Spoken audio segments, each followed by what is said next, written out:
When we talk about intimacy, we often reduce it to physical closeness, but true intimacy is so much more layered and meaningful. It's emotional safety, it's mental connection, it's being fully seen and fully accepted.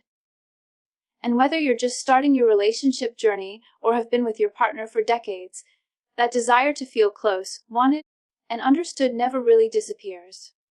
In fact, it becomes more necessary the longer you're together, especially when life gets noisy and disconnected. Young couples often enter relationships with fire and passion. It's exciting, new, full of discovery. But emotional connection doesn't automatically follow physical closeness. You can have all the physical touch in the world and still feel completely alone if there's no emotional attunement. We don't often teach young adults how to build intimacy that goes beyond physical satisfaction. No one hands them a manual for emotional safety, vulnerability, or communication during sex. And that gap can lead to a lot of confusion, pressure, and even shame when things don't feel as magical as expected. On the other side, long-term couples may struggle with a very different challenge: routine. Familiarity breeds comfort, yes, but it can also quietly erase curiosity and passion. When a couple stops asking each other questions, stops looking each other in the eyes, stops sharing what scares or excites them, intimacy starts to fade. Not because love is gone, but because the connection is no longer being fed. It's like a plant that isn't watered. It doesn't die overnight, but slowly it wilts.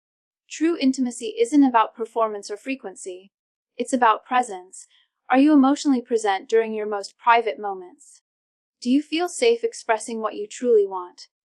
Are you able to slow down enough to tune into your partner's energy? Or are you rushing through a script you think you're supposed to follow? We need to rewrite that script. Whether you're young and figuring things out or older and trying to rekindle something that slipped away, it's never too late to learn how to be more emotionally available, how to listen more fully, how to bring more intention into your intimacy. This journey isn't about fixing yourself or your partner. It's about removing the distractions, expectations, and fears that block real connection. It's about leaning in with empathy, curiosity, and compassion for yourself and each other. When we do that, intimacy stops being a performance and becomes a living, breathing expression of trust, care, and love. And that's where the real magic begins. Here are 4 main keynotes from the speech titled, "True Intimacy is Often Misunderstood Because Our Society Tends to Place a Heavy Emphasis on Physical Connection as the most important, or even the only measure of closeness." From movies to social media, we're constantly bombarded with messages that equate intimacy with sex, attraction, or touch. And while those elements certainly play a role, they are only part of a much deeper emotional equation. Real intimacy, meaningful, fulfilling, and lasting intimacy, is rooted in emotional presence. It's about truly seeing your partner and allowing yourself to be seen, flaws and all. When you take physical closeness out of the picture for a moment, what you're left with is a foundation that either supports long-term connection or reveals its absence. Emotional intimacy is about safety. It's knowing you can share your fears, your desires, your past, and your hopes without being judged or dismissed. It's about being vulnerable, not because you have no other choice, but because you trust the space between you and your partner enough to open up willingly. That kind of connection can't be faked, and it definitely can't be forced. A lot of couples, especially those who are early in their relationship, confuse the rush of newness with intimacy. The thrill of discovery, the excitement of physical attraction, and the novelty of learning about each other can feel like deep connection. But over time, as life becomes more predictable and external stressors start creeping in, those feelings can fade if they're not backed by emotional understanding. That's when you discover whether the intimacy you thought you had was surface level or truly rooted in something deeper. One of the most common issues I've seen is the fear of emotional exposure. People may feel much more comfortable expressing themselves physically than they do verbally or emotionally. Touch becomes a substitute for conversation. Sex becomes a way to feel wanted instead of a shared experience of closeness. But when intimacy is only physical, it often leaves partners feeling isolated, especially when there's something important they're not saying. Emotional intimacy means being honest about those unspoken things. It's sharing the stuff that's messy, complicated, or scary, and trusting your partner enough to hold that space for you. Couples who experience true intimacy often describe feeling like they are home with each other. That feeling doesn't come from the way someone touches you. It comes from how deeply you are known and accepted. It's built through quiet conversations, shared experiences, laughter in the mundane, and support during hard times. It's built when you show up for each other emotionally, day after day. Even when it's uncomfortable, even when it takes effort. The thing about emotional intimacy is that it requires both partners to be present, not just physically, but mentally and emotionally. Being present doesn't mean you have all the answers or that everything is always perfect. It means you're willing to listen, to stay curious about your partner's inner world, and to share your own in return. When couples can engage from that place of genuine curiosity and empathy, intimacy becomes something much more profound than just being close. It becomes a bond that makes both people feel seen, safe, and valued.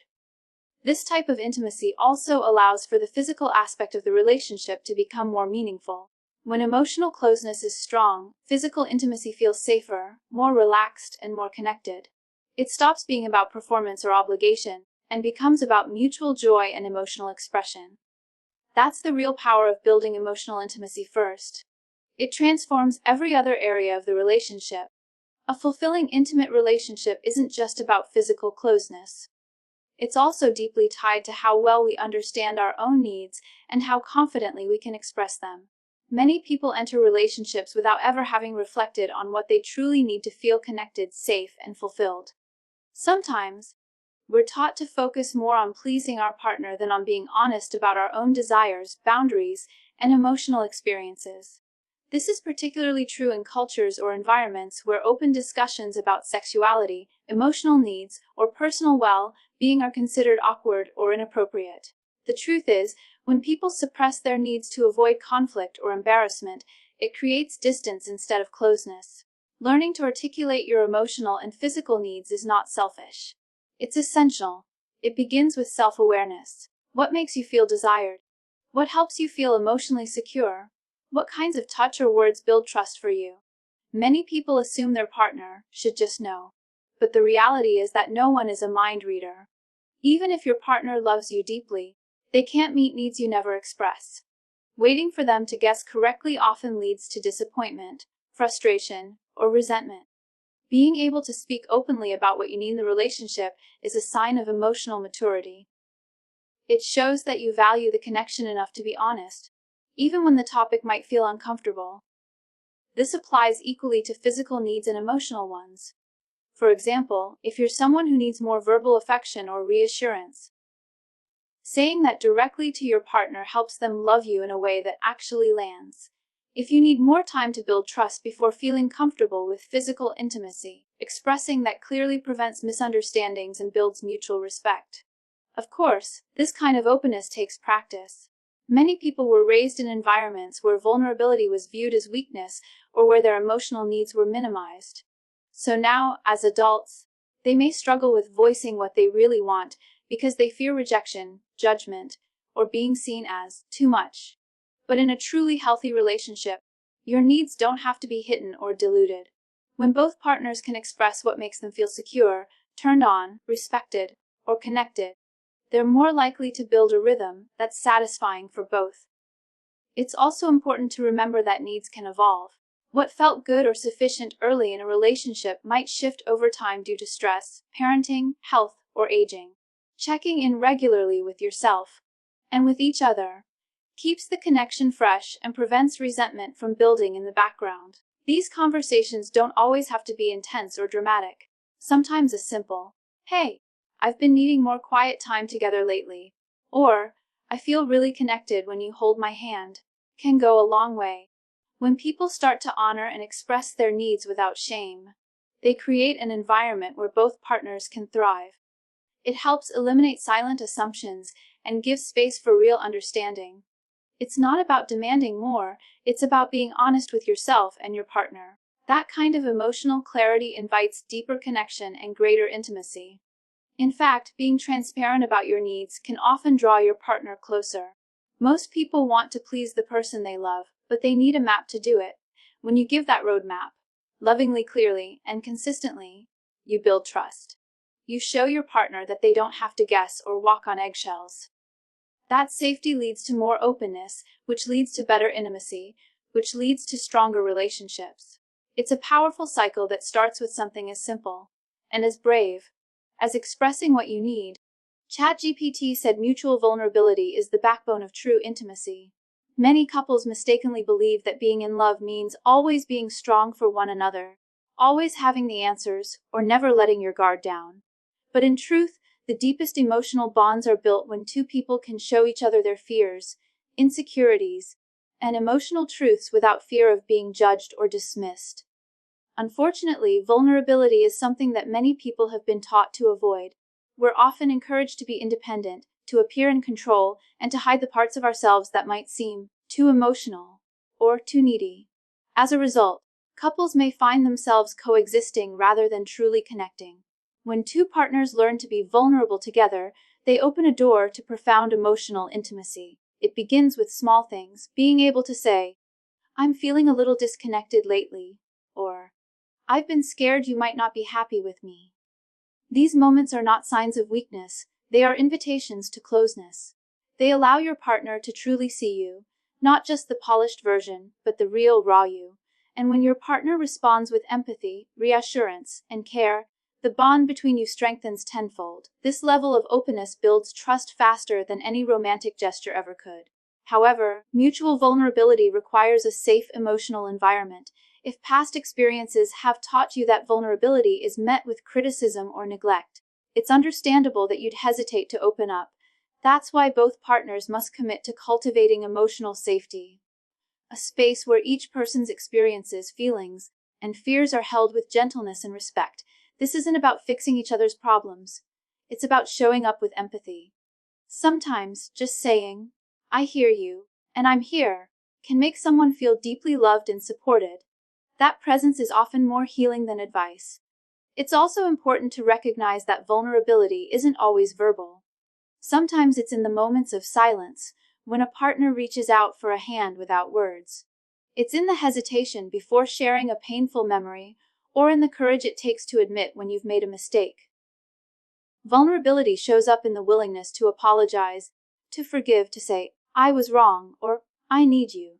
These actions might feel uncomfortable at first, but they are essential if you want a relationship that thrives, not just survives. The beauty of shared vulnerability is that it often leads to stronger physical intimacy, too. When two people feel emotionally safe, they are far more likely to explore physical closeness with openness and joy. Emotional walls can become physical barriers in a relationship, but when those walls come down, what's left is a deeper, more holistic form of intimacy. Many couples notice that as their emotional conversations deepen, their physical connection naturally improves, not because of technique, but because of trust.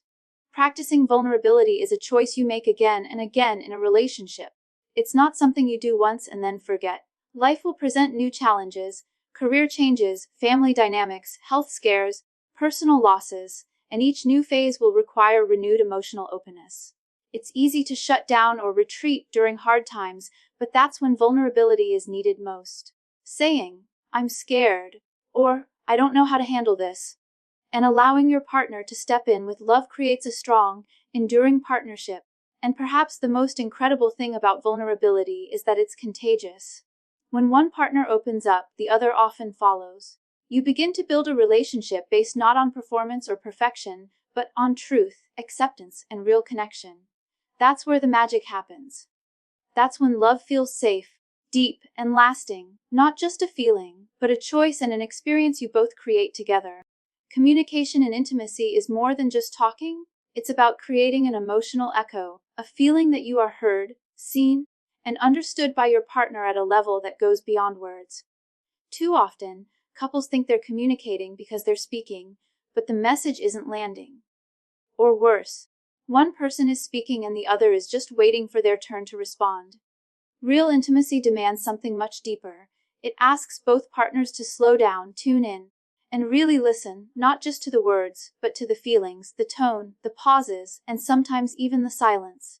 One of the biggest obstacles to this kind of connection is the assumption that our partner should just know what we need.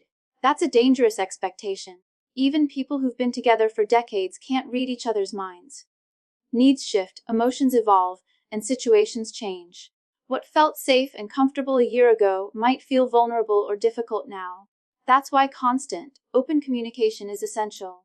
And not just the logistical kind, who's picking up the groceries or what time the kids need to be dropped off, but the emotional kind. Asking questions like, "How are you really feeling this week?" Or, "Is there anything you need more of from me lately?" These questions build bridges that keep the relationship emotionally nourished. And let's talk about tone, because how something is said can completely change how it's received. A request for space said with kindness sounds very different from the same words spoken with frustration or sarcasm. Many misunderstandings arise not because of the content of the message, but because of how it's delivered. Tone carries emotional weight. When you're tired, annoyed, or stressed, your partner can feel it even if your words are technically nice.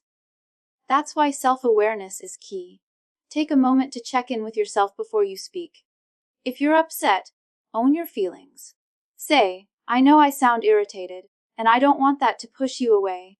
I just need a second to breathe." That kind of emotional responsibility diffuses conflict before it even starts.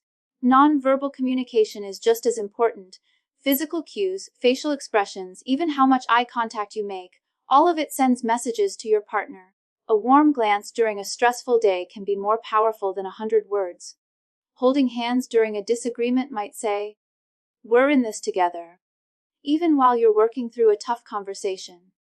These small gestures add up, and they create a culture of connection in your relationship, where both people feel safe, supported, and close. Of course, there are going to be moments when communication breaks down. That's normal. What matters is what happens next. Do you shut down and pull away? Or do you take a step back and come back to the conversation when you're calmer?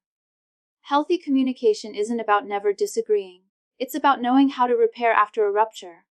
It's about saying, "I'm sorry I hurt you," or "I didn't realize how that came across." These moments of repair are where trust is built and rebuilt over and over again. And here's something many couples overlook: your communication styles were shaped long before you met each other. You learned them from your families, your past relationships, your culture. Maybe one of you learned to avoid conflict, while the other learned to confront it head-on. These differences can feel like roadblocks, but they're actually opportunities. When you talk openly about how you each communicate, what feels supportive, what feels overwhelming, you start to customize your connection. You begin to build a shared language that works for both of you. Ultimately, communication in intimacy isn't about getting it perfect. It's about being present, honest, and willing to grow. It's about seeing your partner not as someone to convince or correct, but as someone to connect with. When both people show up with that mindset, intimacy becomes something much deeper than physical. It becomes a space of healing, bonding, and lasting closeness. The heart of true intimacy lies not in perfection, but in presence, empathy, and emotional honesty. Couples who embrace open communication, explore their emotional and physical needs together, and break the silence around uncomfortable topics unlock a deeper, more resilient connection. By challenging old patterns, being vulnerable, and listening with intent, they cultivate a relationship built on trust and emotional safety.